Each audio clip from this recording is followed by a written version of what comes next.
दोस्तों, good morning from Jaipur. स्वागत है आपका एक और नए वीडियो में। मेरा नाम है विजय एंड यू आर वाचिंग विजय चला अकेला। देखो, सबसे पहले टेस्ट राइड ली थी मैंने यजदी की एडवेंचर की, उसके बाद में टेस्ट राइड ली मैंने रॉयल इनफील्ड की हंटर, और अभी हम टेस्ट राइड लेने वाले हैं क्लासिक 350 रिबॉन। देखो, ये एक ऐसी बाइक है, आई तो नए अवतार में है। इसका जो पुराना इंजन है वो तो अब बंद हो चुका है और नए इंजन के साथ ये आई है मार्केट में। इस बाइक का जो पुराना इंजन था ना, उसने तो राज किया है इंडिया की सड़कों पर। देखते हैं ये कैसा परफॉर्म करती है। सबसे पहले इसके स्पेसिफिकेशन के बारे में जानते हैं, उसके बाद में लेंगे इसकी टेस्ट राइड। सो दोस्तों, सबसे पहले हम बात करते हैं इसके कंसोल की। इसका जो ये कंसोल है या स्पीडोमीटर है वो है डिजिटल प्लस एनालॉग। एनालॉग में आपको दिखने को मिलती है स्पीड, साथ के साथ में ये बैटरी के कुछ निशान है, ABS मोड है, और जो डिजिटल मोड है उसमें आती है फ्यूल इंडिकेटर और साथ के साथ ट्रिप किलोमीटर। ये क्लासिक का पुराना वाला वेरिएंट है, मतलब रिबॉन तो है लेकिन रिबॉन का पहला वाला वेरिएंट है। अभी जो वेरिएंट आ रहे हैं ना, उसमें जो बैजिंग दिख रही है आपको रॉयल इनफील्ड की, इस बैजिंग के जगह आता है turn by turn navigation. Bike की बड़ी कॉम्पैक्ट है और बहुत अच्छी है। पुरानी वाली जो क्लासिक आती थी उसकी जो की थी वो बड़ी वीक सी लगती थी, ऐसा लगता था हाथ में टूट जाएगी, लेकिन ये जो की है ये बहुत अच्छी है। उसके बाद हम आ जाते हैं बाइक के आई बटन पर। जी हाँ दोस्तों, ये आई बटन है और ये आई बटन यूज़ होता है ट्रिप के लिए और ट्रिप रिसेट के लिए, साथ के साथ किलोमीटर भी दिखाता है। आई बटन के जस्ट यहाँ लीवर है जो क्लच लीवर, उसके बगल में ही यहाँ आपको देखने को मिलता है USB चार्जिंग पॉइंट। ये ऐसे खुलता है और ऐसे ही बंद हो जाता है। इस बाइक में आपको देखने को मिलती है LED हेडलाइट, और हेडलाइट ऐसी है कि मतलब अंदर जो है बिल्कुल ट्रांसपेरेंट है और बड़ी पावरफुल है। मतलब ऐसी LED हेडलाइट मत समझो कि बहुत वीक रहने वाली है, बहुत पावरफुल है। बाइक में जो इंडिकेटर देखने को मिलते हैं वो इस वाली बाइक में तो आपको देखने को मिलते हैं हैलोजन वाले, लेकिन जो नया मॉडल आ रहा है रिबॉन का, उसमें देखने को मिलेंगे आपको LED। आपको देखने को मिलता है हेडलाइट और पास का स्विच, साथ के साथ नीचे मिलते हैं इंडिकेटर और उसके नीचे हॉर्न। यहाँ मिलता है आपको सेल्फ और इंजन किल स्विच। इसके नीचे मिलेगी आपको हजार्ड लाइट, मतलब चारों इंडिकेटर एक साथ काम करेंगे। इस बाइक में राइडिंग को जो है बिल्कुल सॉफ्ट एरिया बनाता है ये स्प्लिट सीट।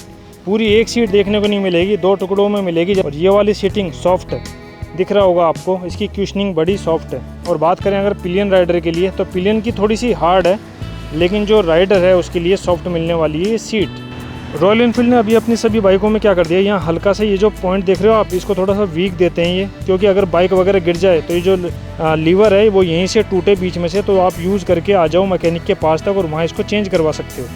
इस बाइक के अंदर आपको टेल लैंप और साथ ही साथ इंडिकेटर देखने को मिलेंगे हैलोजन वाले, लेकिन रिबॉन का जो नया मॉडल आ रहा है अभी अपग्रेड वाला, उसमें देखने को मिलेंगे LED। देखो, अभी तक तो हमने जाना कि बाइक में क्या क्या कॉमन स्पेसिफिकेशन है, क्या क्या फीचर्स हैं, लेकिन अभी हम जानेंगे बाइक के इंजन के बारे में, क्योंकि टोटली न्यू इंजन है, J सीरीज़ के इंजन है, और यही इंजन मिलता है आपको साथ के साथ हंटर में और मिटियोर में और स्टैंडर्ड क्लासिक में। देखो, बाइक की अगर इंजन की बात की जाए तो सिंगल सिलेंडर इंजन है, 4 स्ट्रोक है और साथ के साथ एयर ऑयल कूल्ड है। 349 सीसी का ये इंजन है और प्रोड्यूस करता है maximum power 20.2 bhp at the rate of 6100 RPM।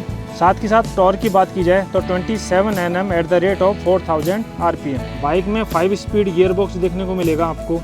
Bike में फ्रंट में तो मिलते हैं आपको टेलीस्कोपिक सस्पेंशन, साथ के साथ अगर बैक में देखने को मिले तो ट्विन सस्पेंशन देखने को मिलते हैं, मोनोशॉक इसमें नहीं आते हैं। बाइक का व्हील बेस देखने को मिलता है आपको 1390 mm। साथ के साथ इस बाइक की अगर ग्राउंड क्लियरेंस की बात की जाए तो वो है 170 mm, जो कि काफ़ी अच्छा है।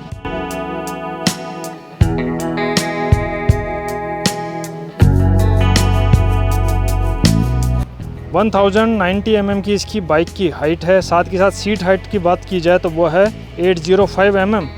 और इस बाइक में जो आपको फ्यूल टैंक देखने को मिलता है वो मिलता है 13 लीटर। अगर इस बाइक में हम बात करें टायर की, तो इसमें टायर आता है 190 और 19 फ्रंट का, और अगर रियर टायर की बात की जाए तो वो आता है 120, 80 और 18।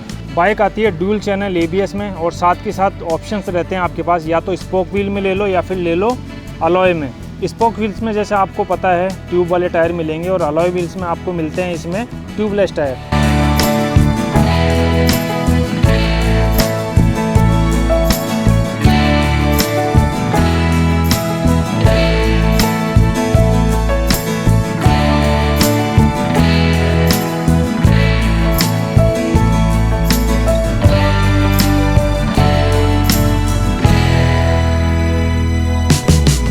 देखो, बाइक में अगर सिटिंग पोस्चर की बात की जाए तो मेरी हाइट है 6 फीट 3 इंच, और अभी इस बाइक पे मैं बैठा हूँ। एज यू कैन सी कि कैसा पोस्चर आ रहा है, बिल्कुल स्ट्रेट पोस्चर है, मतलब ना तो आगे झुकना पड़ रहा है और ना ही बिल्कुल अकड़ना पड़ रहा है। बिल्कुल कंफर्ट पोजीशन है। आपके जो पैरों का एंगल रहता है वो तकरीबन रहता है 90 डिग्री का, और पहली वाली जो क्लासिक आती थी ना उसके कंपैरिजन में पैर हल्का सा मुड़ रहा है, लेकिन ओवरऑल अगर बात की जाए तो कंफर्ट है बाइक में। अब हम देखेंगे कि बाइक में एग्जॉस्ट साउंड कैसा आवाज़ करता है। देखो, अगर बाइक के आइडल साउंड की बात की जाए एग्जॉस्ट की, तो ये इसका आइडल साउंड है, सुन सकते हैं आप।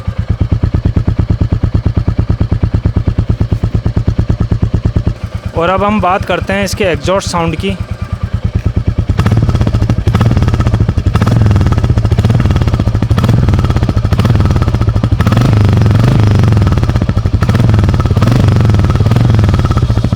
अब बाइक की टेस्ट राइड लेते हैं, चला करके देखते हैं क्या क्या इस बाइक में नई चीज़ है, कैसी ये पिकअप है और कैसा ये परफॉर्म करती है। अब लेते हैं बाइक की टेस्ट राइड और देखते हैं आखिर बाइक चलने में कैसी है। और इस बाइक में आता है सेल्फ किक, मिलता नहीं है। आपको पता है अभी जितनी भी नई बाइकें आ रही हैं सब में किक गायब कर दिया है। वाव वाव, एग्जॉस्ट साउंड बहुत अच्छा है, लेकिन फिर भी मुझे इससे एग्जॉस्ट साउंड अच्छा लगा था हंटर का। चलो चलते हैं और देखते हैं बाइक कैसा परफॉर्म करती है। पिकअप बहुत बढ़िया, लेकिन हंटर वाले रिव्यू में मैंने आपको बताया था कि इसमें स्टैंडर्ड में, मीटियोर में और हंटर में जो पिकअप रहने वाला है सबसे अच्छा वो हंटर का रहने वाला है, क्योंकि हंटर जो है लाइट वेट बाइक है।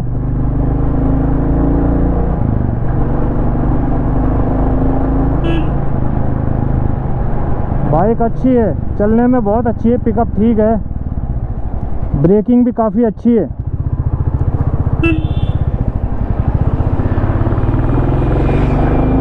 बाइक के एग्जॉस्ट का जो थंब है ना वो बहुत बढ़िया है।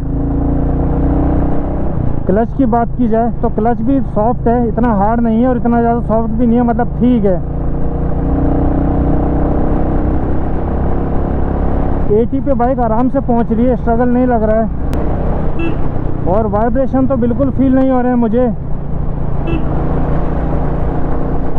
अगर इस बाइक को पुरानी वाली क्लासिक से कंपेयर किया जाए तो बहुत ज़्यादा अंतर है। वाइब्रेशन नाम की तो चीज़ ही नहीं है इसमें।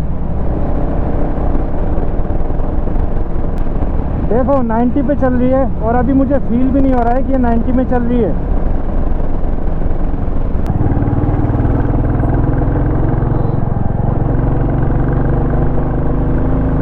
हैंडलिंग काफ़ी अच्छी है, और आप चाहो तो इस बाइक को हल्का सा लीन करके भी चला सकते हो। जब बाइक आप पहले गियर से दूसरे में उठाते हो एक सॉफ्टनेस फील होती है आपको, और वो सॉफ्टनेस है इसके इंजन की रिफाइनमेंट की वजह से, क्योंकि नए जो जे सीरीज़ के इंजन आ रहे हैं उनमें बड़ी रिफाइनमेंट है। अगर बात की जाए बाइक को क्रूज़ करने की तो 90 to 100 आप इसको आराम से क्रूज़ कर सकते हो विदाउट एनी वाइब्रेशंस। अब बाइक को थोड़े बहुत कच्चे रास्तों पे चला करके देखते हैं कि बाइक हाईवे पे तो बहुत बढ़िया चल रही है, और अगर कच्चे रास्ते पे चलाएं तो कैसा चलती है ये। देखो हैंडलिंग में बड़ी सॉफ्टनेस है। देखो हल्के फुल्के कच्चे पे आप चलाओगे तो सॉफ्टनेस देखने को मिलेगी आपको। कहाँ जा रहा है भाई। और हम यहाँ कच्चा रास्ता टूटा हुआ है, इस पे चलाते हैं इसको। देखो सस्पेंशन बिल्कुल ठीक है, लेकिन अभी चेंजेस हुए हैं तो बाइक अच्छी है।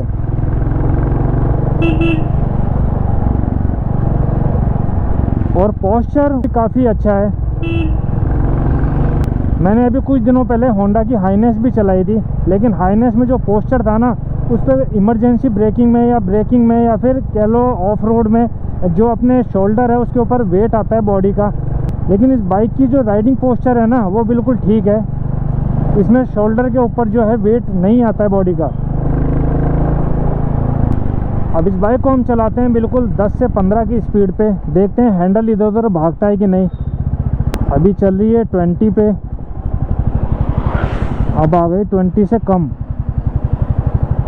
देखो 20 से कम चल रहा हूँ मैं, लेकिन फिर भी हैंडल इधर उधर भाग नहीं रहा है, बड़े आराम से स्मूथली हैंडल परफॉर्म कर रहा है। बाकी पुरानी बाइक हो गई या अदर बाइक होती हैं जो उनके हैंडल है ना यूं यूं भागते हैं ट्रैफिक के अंदर, लेकिन इसका हैंडल बिल्कुल सही चल रहा है।